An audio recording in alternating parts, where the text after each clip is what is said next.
Hey Nashville, what's good internet?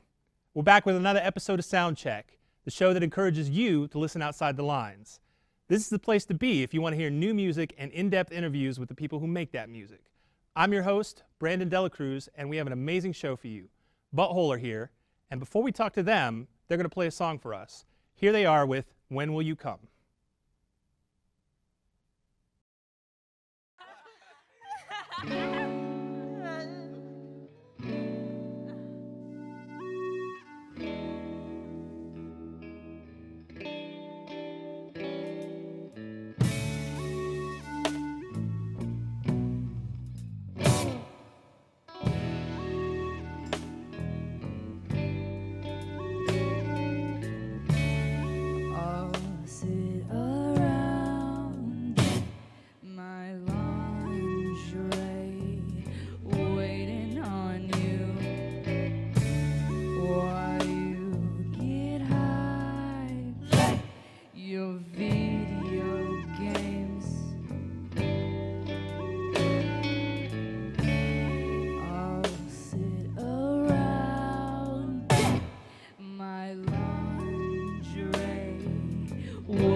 Hey again, I am here with Butthole. This is Helen, Ellen, Adam, Austin, Katie. Welcome. Thanks for being here. Thank you, sir. So, I'd like to get this out of the way really quick if we can do a lightning round of icebreakers. Yeah. Just kind of get all these questions out of the way. And I'll just go down the list. So we'll just go around in a circle. You tell me your answers. We'll keep going. What's your favorite color? Gold. Rose pink. Cyan. That's like a kind of a blue-green. It's like a poopy green. All right. Favorite food? Tegadon, which is sushi, fatty tuna over rice. Sweet potatoes with ghee and cinnamon. Pho? Like a pizza, probably. Tiramisu. Ooh. Nice. Favorite article of clothing? Oh, fuck. These yellow pants and this shirt. It's a mustard. Oh. It's really good. This shirt says Butthole on it. I don't think you got it in the shop, but I made it. I have a suede coat that I wore to see Wayne Coyne from the Flaming Lips, and he called it a Technicolor dream coat, so that's the one. Nice. There's also a coat. I have a denim jacket that I got at a thrift store that has like quilted on it, on the shoulders. Shoulder pads. Yeah. Nice. No, it's not. Well, no shoulder pads. No. Outer shoulder pads. No, it's like they're Like it's like pauldrons. here it's quilted, just like like you said. quilted, like there's like some like curtain-looking material. Oh, kind of, yeah. like quilted together, I see. and like upholstery looks nice. I'm a big outerwear fan in general. Just coats. Jacket man. Jacket guy. Big sweaters. Big sweaters. All right, great job with those icebreakers. That was Thank fun. you. Wow, I Thanks. feel broken. Tell me how you started. How did the band start? The band started because I watched a lot of live music going to school and hanging out with bands and stuff, and I didn't like the scene. I didn't like the bands. I thought it was really bad and boring. And I was like, every time I go see a show, I just like get this itch to like go home and write songs. And so I did that, and I found a group of gals that wanted to play with me, and it was like a way to, you know, cope with all those like, you know, just college can be so depressing, and so it was a really good way to cope with that. Like, you know, me and Tess, we would like ditch class and go jam. We just like Tess? want to go. The original bassist. Oh, right. Yeah, that's how it basically started. And just kept going. Awesome. You went to Belmont, right? Yeah. I know what that's like. And we do have like I'm sorry. a comic book though that describes the real band origin. Yeah. Okay. Which We is got a great. storyline. Yeah. We're working on it. More comics coming out. More comics. So along those lines, how did you pick the name? It wasn't me. Who chose the name? It was Tess. Tess and I feel like we created like the soul of Butthole, like the attitude and the spirit. And I was like, what are we gonna name it? And she just has like pooping problems, and so she's always on the toilet. IBS. And her favorite word to say is butthole, and so she was just like, butthole. And we're like, yeah, and everyone was like shaking their heads. Yeah. It works. I think it works really well. I mean, to me, it's like butthole is very innocuous. It's almost a euphemism, but when I say it to other people, they're always really shocked. It takes them by surprise. They don't seem to Yeah. taste good. good as well. Yeah. It's I feel like the evocative. performance takes people by surprise too. Yeah. it's Well, that's the it's all thing. shock and awe just kind of the whole time through. Is that, and this goes along with what you were saying about the other bands that you kind of were not influenced by, but you all know how to perform, which is something that in Nashville I feel like a lot of bands, weirdly enough, don't know how to do. So how, is that something that just came very naturally to you, or how do you develop that? Yeah, I mean, we're a ball of chaos. So when we're practicing, it's more chill, but like something about, I think we're just so excited because we love each other and love playing music together. The so songs are fun. the songs are really fun. And sometimes it's like you play so many shows in so many like shitholes, and you're kind of just like, fuck this. Like there's only like a few people here, and like what are they doing? Like they want to see something happen. Like they want to like talk about something and, you know, have a memory. Like I can't remember half the shows I've been to, you know. So, you know, not that that's our goal to like, oh, we want to be the thing to talk about, but it's like, you know, we want to be fun and memorable. It's like, it almost feels like when I'm on stage and I don't feel in it, like I don't feel as, I don't know, when I'm not like dancing around or smiling or have some kind of facial expression, I feel very disconnected from it, and disconnected from the audience, and disconnected from my bandmates, and I don't think that I get any kind of fulfillment from that. So Yeah. I like to jump around and have good old time. Yeah, I kind of like, I think the energy of just like a kind of organized like destruction of I don't know, everyone is just kind of improving chaos at all times, and that's like really like energetic to us because we kind of just don't know what the next person's gonna do. Yeah. And so Real. everyone just kind of feeds on each other's energy, which helps Do you that chaos continue. And do you think it's an idea of like all of you bring something to that? It's not, you couldn't do this with just anybody. Like one of the biggest things about Butthole is like when you see us live, a lot of stuff is improvised because we make a lot of room for improvisation. So like literally sometimes we practice the day before the show or on the day of the show, and we're just like, okay, instead of doing this today, we're gonna do this. So like for the longest time we had different intros, like we played the Century 21 Fox intro With the recorder flare. version. Yeah, And like then we made everyone in the audience like put their hands on their chest and like take your hats off your head, and like you're like and then cut right into Children of the Brown, and then we would do like, I don't know, just Sometimes it's like there was miraculous. We stories. don't make like song decisions until the day of. Like Yeah. we Yeah. actually did one today too. It's just like decided to do a certain break that we haven't done before, Mhm. Yeah. and Yeah. then it just kind of causes us to like stay on our toes. Which And was like you all know everything well enough that you can just do that. Totally. We played these songs for like 2 years now, like the same songs.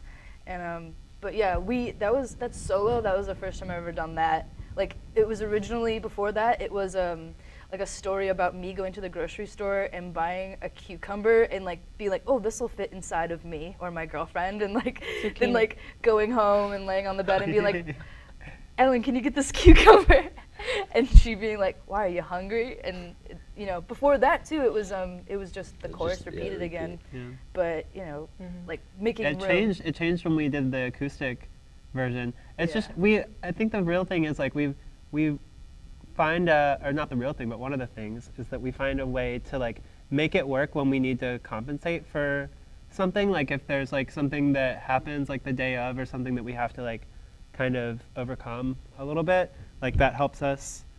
And then also just realizing that a spot just could be better and like fixing it and not being like, oh, well, we can't do it because it's the day. It's like, no, it's better this way. Let's just do Yeah. it.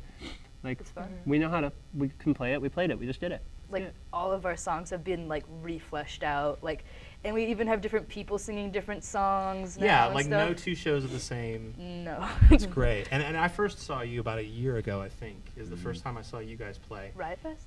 Tomato Fest? Tomato Before Riot. that, because we booked you Oh. for that. When I saw you before that in the spring, it was at a local place. I forget which one. Gray Matter? It was a Great Matter. It was a Gray Matter. Okay, I Ooh. forget which came first, Gray Yeah. Matter. So, Tomato. and at that time, it was you and Ellen was also lead singing, and Nora was also lead singing. So it was three of you. I don't think Ellen was in the band at that time. No, yeah, I think Ellen was in the I band. definitely and saw a left. show where all three of you were singing. That was Tomato. Tomato Riot. It was before Tomato Riot.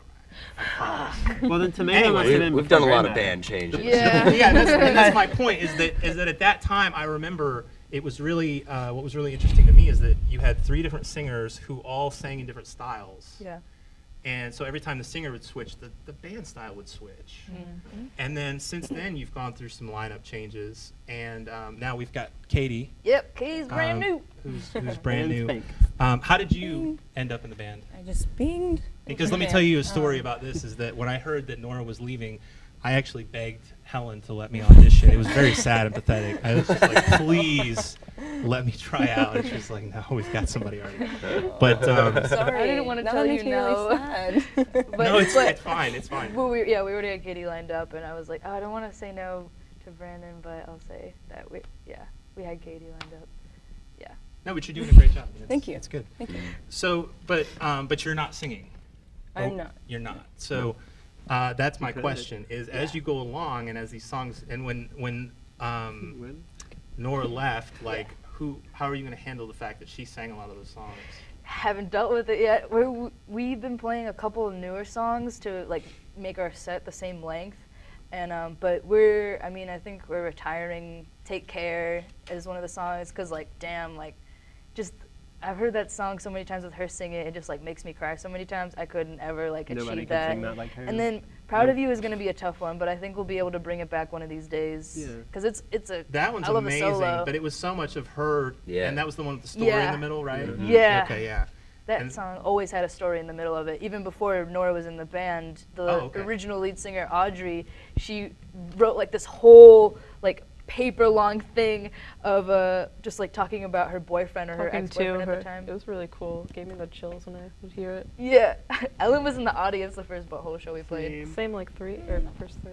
Yeah, and but it was funny because like in that part of the song we're just like Plays. dum, dum, dum, dum, dum, dum, and it's a huge build, and she's just like going like 50 miles an hour, just like, and I hate the way you did this, and blah blah blah blah blah, and like nobody can hear it because it's in a house, like it's a crappy like rig and PA and stuff, and she's just yelling, and her boyfriend at the time's like in the audience, and like everything is fine between them, but she like she wrote this thing that she wanted to say to him when she was mad, so she did that. That's pretty amazing. Yeah, it's a good show. Yeah. Mhm. But that type of stuff happens all the time.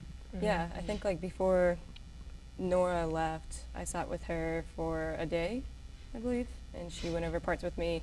And then I had less than a week to get it all together. Yeah. It was pretty chaotic, and it was like, oh yeah, you're playing the show in couple days. So That's I mean, how it worked Butthole- out though, yeah, and it was fun. I mean, it's so much fun learning the songs and practicing them, because it's just, you know, the whole experience of it is just very rewarding after you play. So Totally. yeah, it's really easy. Mm-hmm. So since you've started and since you've been playing around town, have you noticed a shift in that scene that you were talking about? Is it different now? Is it the same? Are there still terrible bands out there? Are there good bands now that are following your lead, maybe, I hope? Man, I don't know. Bands following our lead, I don't know. I actually, I feel like playing in Butthole's kind of ruined live music for me. I don't go see other bands that much anymore, like, if my buds are in it or whatever, you know. But I just feel like there's a lot of bands, and it's so funny to me because, like, there's so many bands. Okay, duh. But like the art and what they put online, like pictures of themselves, it's like just some dude sitting on a couch, like a really crappy cell phone photo, being like, "Oh, here's my song" or whatever. And it's just, I'm angry about how bad musicians' art is and how just careless it is. Like, I could go on a rant, honestly. Damn. But like, yeah, I'm putting a lot of hate out there. Well, right but there's now. like a No, lot well, of you're a visual artist. Yeah, I'm a And visual you artist did too. you actually did the logo for this show. Yeah, I did the logo for Soundcheck. And you do all your own, all of Butthole's visuals and stuff. That's all Yeah. you. Yeah. Okay. The When Will You Come music video we probably released like 6 months ago. I've had that thing in my brain shot for like the past year before that, like shot for shot. And we shot it in our house the day that we shot it there, we had to be moved out by the following day. So I just bought like 16 beers and like got our friends and we like pizza and we like hung out, filmed the video, and we finished it like midnight, and then we still had like all of our stuff in the house. We were just like moving it out crazy, like The couch in the car. Oh, I was man. cleaning cat pee out of the carpet Yeah. in my room. But having had that vision, so that made it easier for you to shoot it. You were Totally. like, ready to go. Oh yeah, like Butthole's been nothing but visions for me, like coming and like I've had every idea like for a while to like paint the drum head and stuff and do music videos. So like it's just something to sit on, comes out. That's good. I mean, I always would get upset when I would see a band and they had put maybe a lot of work into their music and they sound really good, and then the guy is on stage in like cargo shorts and like, you know what I mean? Like It's weird. That's part of it too. Yeah. Absolutely. Stage performance. We were Yeah. talking about this last night. You're really like, I feel like when you're on stage, you're really larger than life. Like no matter what you do. Well, literally, because you're above everybody. you're above everybody. You're separated. pedestal. There are lights on you. People are looking at you. They're feeding you their energy. Everyone is looking at you because you're giving them something. But you know? I think you're also feeding them energy. Mhm. Because if you're gonna just stand there and just play your songs and that's it, then you're boring. And so like you have to be entertaining as well as musically proficient as well as like artistically unique. Yeah. So it's kind of the soup. There's so Yeah. many platforms. Artistic integrity. So many platforms to connect with people. Like you gotta. I mean, people are trying so hard to understand you through your music, and like that's what it is making connections. And you're only giving them one channel, basically. You're just feeding their ears. Well, and there's that, and then there's everything else that's vying for their attention at the same time. You know, so people, and I don't know if this has been your experience in Nashville, but a lot of shows that I'll go to, you know, there might be 10 or 20 people there, and everyone's looking some different way. They're looking at their phone, they're staring at the wall, Totally. they're not involved. Yeah. You know, but the shows that I've seen you, especially at like a house venue or somewhere like it's really intimate, there's none of that because they're focused, because they've got something to focus on. Yeah, I think Travis Weaver, one of our buds, he like interviewed us and he said it really well. He's like, your guys' show starts before you even start playing, like as you're setting up. So like, there's kind of like this air of like we're gonna go on stage, because I don't know, I think we're just good at theatrics and we understand that it starts before it even starts. Yeah, I think I really like to be like memorable. Like every show, I always try to like suggest something like, let's dress up like My Chemical Romance, or like That was let's a all fun be one. boys, or That let's was- I don't that was a know. good one. Yeah, How sometimes did that we'll go? go What into happened when you stage. dressed like My Chemical Oh, it Romance? She got punched in the It face. looked Yeah. great. Yeah, you get like tackled. Yeah, so guy I from was, Milwaukee. it was just the band, and then I was just singing because I wanted to be Gerard Way. So I was just like walking across the stage over and over and being like really intense, like emo, pop punk type deal. And then this dude just like attacked me and like ripped the mic out of my hands, and That was the end of the show. Yeah, he was fielding you. Yeah, he was got kicked feeling out. it. Okay. Oh, wow. Yeah, we were like, what the? Yeah. But yeah, then when we our get bassist- into the audience, Yeah. is to just like force people to interact with us and like make them feel like they are Eye at a contact. show. Yeah, Ellen's really good at that. So is Adam too. Adam too, yeah. What's the weirdest noise that you've made on a track when you're recording? Do you have any weird Ooh. recording techniques that Mhm. you use? Yeah, right before When Will You Come, I go. There's a really gross Yeah. like bottle noise too. There's like Yeah. Oh. Yeah, I do like a doopy doopy doopy doopy. I think I like One of actually those. clear my throat out in a really awful way before When Will You Come to. I go like. Yeah. Sorry, yeah. sound guy. And you just kept it? Yeah. Yeah. Okay. Oh, That's yeah. the thing, Ben. Ben kept like everything he could. Yeah. He would just start recording, and he'd record like 30 seconds, and then he'd be like, "Okay, we're rolling," Yeah, those Oh, whistles. and then That we one. would get going. Yeah, And so filling he in the has brown. tons of just B-roll of just sounds and weird stuff we're saying, Yeah. Mhm. which has made the album like feel as organic as the show, because there's like Yes. a lot of noise between each songs, and it's still chaotic. yeah. And then it's into the song and everything is tight rhythmically, and then at the end it just kind of all falls apart again, Yeah. which is exactly how the performances live go. Ben Weber, he produced and recorded our album Butthole, and yeah, so he was recording onto tape, and I think he had recorded a band previously Yeah. on the tape. Yeah. So like you'll hear instances of like this really like pop rock sounding like drum riffs and stuff, and then it like cuts, and then it's Butthole like dear dear dear dear. So we have like we have another band on our record basically, and I don't think we give them any credit. Well, or they Well, didn't- no, anything. they didn't use didn't any of the care, yeah. material. So. Oh, they didn't He use ta- it, yeah, so- he Yeah, talked so to it was them cool. before. He, Cool. Well, I don't even remember what their name was. Nope. I feel bad about that. That's good. interesting. When you make a record, though, you're actually going to do that to make the record round some of the things. Yeah, and he did a lot of cool things too, because it's like you'll hear like everyone talking, whatever, and then he'll rewind the tape, and that rewind sound is like coming in right at the downbeat of the song, so it all Yeah. like rewinds and plays immediately. Yeah, for High School and Graduate, it's like. Oh, that's cool, Yeah. Yeah. And that's actually just him just like finding the spot. Yeah, I'm recording That's that on cool. like Logic and like. Yeah. That's cool. It was on tape though. So you did Yeah, that it whole was two thing. It tape was all and the then- tape. It was the tape, but then you know Converted. you put the tape onto Logic so that you Right. can mix it. And it was master. yeah, because he, from what I remember, it was like the rhythm part, like the drums and bass, most of the bass and first guitar, or rhythm guitar, I guess, were recorded onto tape, and then everything else was recorded in Logic on top Yeah. of that. This camera too. This so gets. Yeah, there's multiple Nice. options Oh, for man. you. Yeah.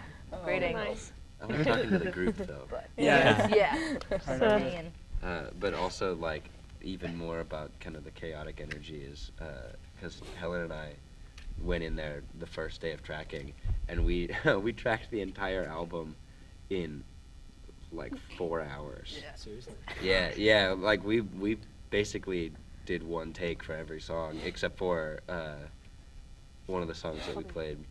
Sheboo, Should do today, yeah. probably. because uh, Mark didn't know the bass part for that. Mark was playing bass Well, most of that. He wasn't there. I mean, we were still kind of figuring Oh. out how exactly we wanted to arrange it The while we were speed, in too. there, and like what tempo, and like we do a lot of different speeding up and slowing down, and that's all like intentional for that song because it flows a lot, and so recording that was like, oh wait, do we want to speed up there? Let's play it, record it, and hear it, decide yes or no, or whatever. So that's the only song that took any more than 2 takes.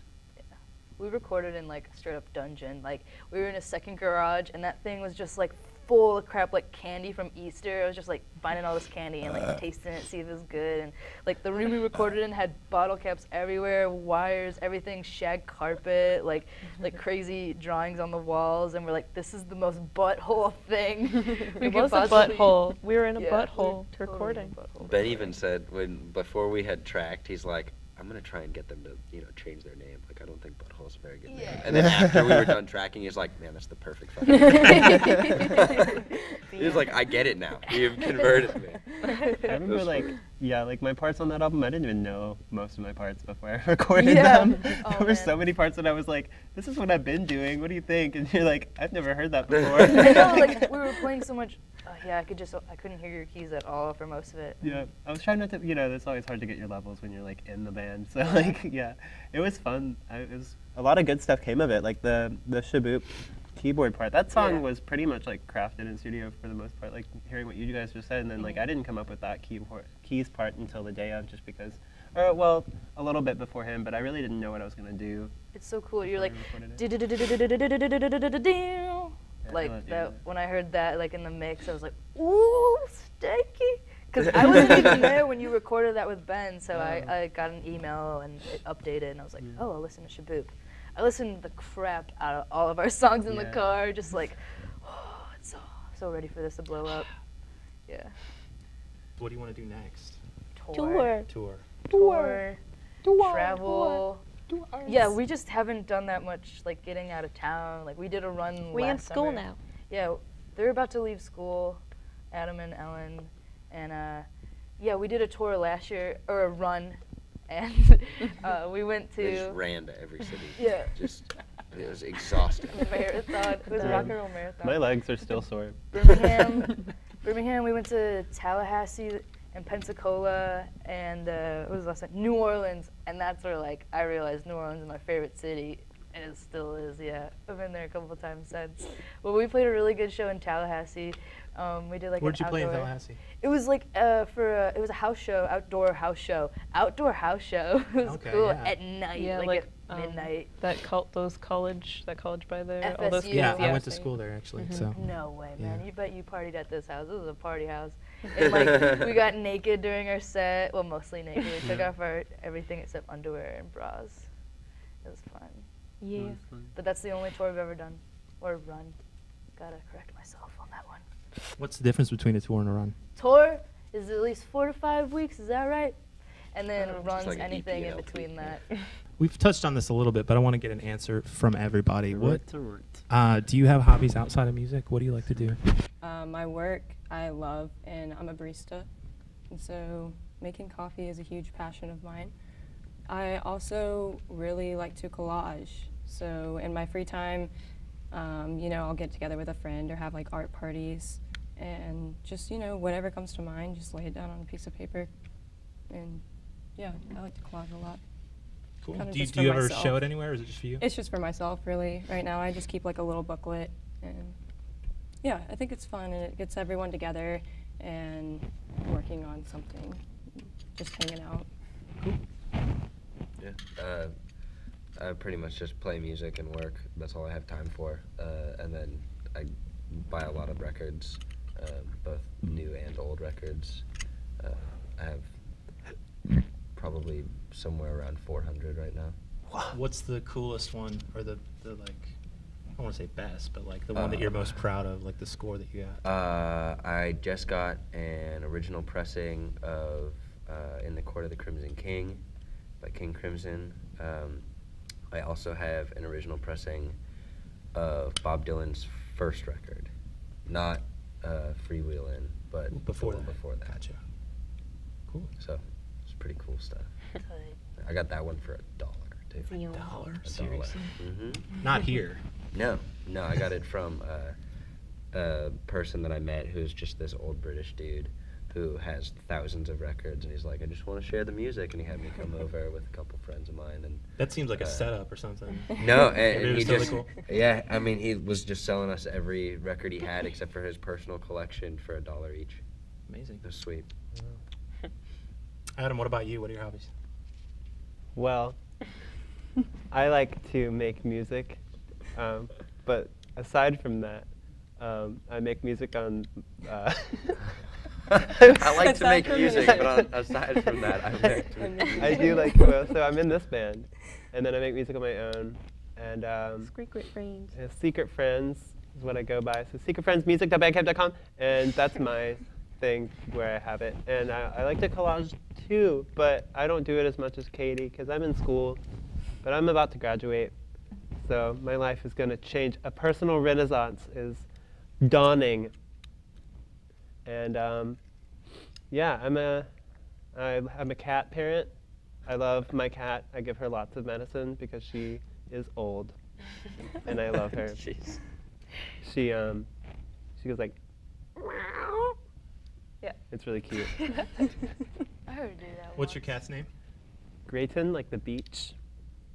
Well, Where's that beach? What is that? It's in Alabama. Drayton Bridge. No, it's in Florida. No, it's near Destin. It's in Alabama. No, wait, But there's like Destin is there's an Florida. ocean there though. Yeah, no, it's a beach. All right. Okay. Alabama Beach. Is it my turn? It's your turn. Me. So, I took the cat and the collage thing. yeah, well. So, I really like nature, and I really want to start a garden this summer. Want to grow sweet potatoes because, you know, my favorite food. And, That's actually 2 out of 2 because Yeah. the last person I talked to, Ariel Petrie, he was on the show. She's a gardener too. So I need gardening to seems be. to be popular. I want to be. But other than that, still like nature, love the environment. My philosophy classes, if someone talks about nature, that's the only time I listen. And I love my cat. I have a cat too. Her name's Chichi Rodriguez. So yeah, she looks like the monkey. Oh, the monkey from Wizard of Oz, and she sounds like the ant from Honey, I Shrunk the Kids. So she's a really beautiful baby girl. That's it. So my hobbies, my cat and nature. My hobbies, I like, I make buttons. I make buttons for my friends, for bands. It's the best medium of art, in my opinion, because you can press bugs in buttons and flowers, and people that are not creative, you put a button machine in front of them, and they make the funniest button I've ever heard. I did a button art show a year or so ago at our house, and like we had Mark, our old bassist, play piano. Like he's really good at playing elevator music on piano. So I had him play that in the background, and I had all these different artists from like different medium styles, like people that they pressed bugs into buttons and flowers, and people that were just insane, like graffiti artists or, you know, just graphic designers in general, or just like wanted to press textures into buttons, because you can press anything basically that's flat and thin and it can wrap around a button shell. And so I did that, and it was really successful, but I haven't done one since, so I think I need to. All right. Well, I think we're about out of time here, but we're gonna hear one more song from you. Is that right? Yep. You're gonna do what song is it? Sheboo-Thang. All right. Let's hear it. All right. All right, here we go. Into the future. Thanks. Thanks for.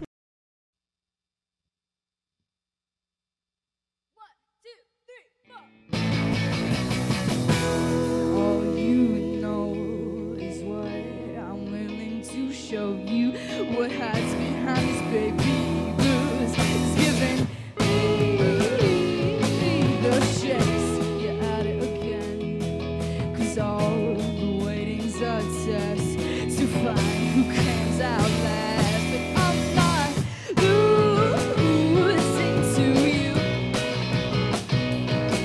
She said, I wanna be your Sheboo-Thang. I wanna be your Sheboo-Thang. I wanna be your Sheboo-Thang. I want to be yours, be yours, be yours. On the drums, Austin Hans. Sing it!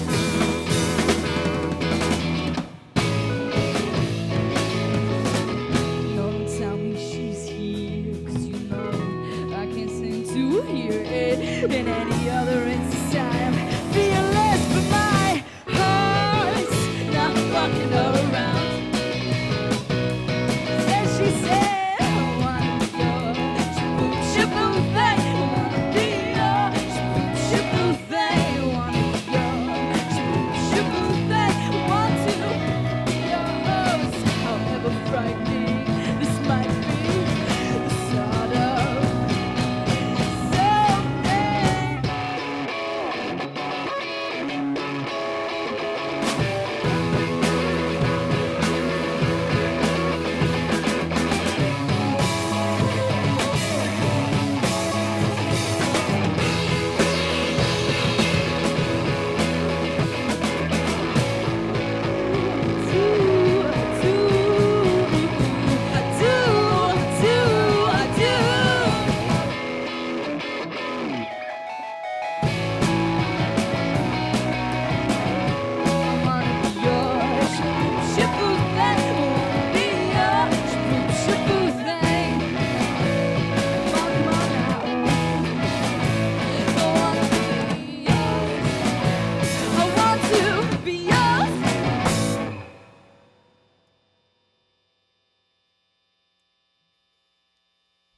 Oh! Thank you. Thanks for being here. Thank you to Butthole. Thanks for watching. This has been Soundcheck. Join us next time for more great music and conversation. And don't forget, keep listening outside the lines. Fuck!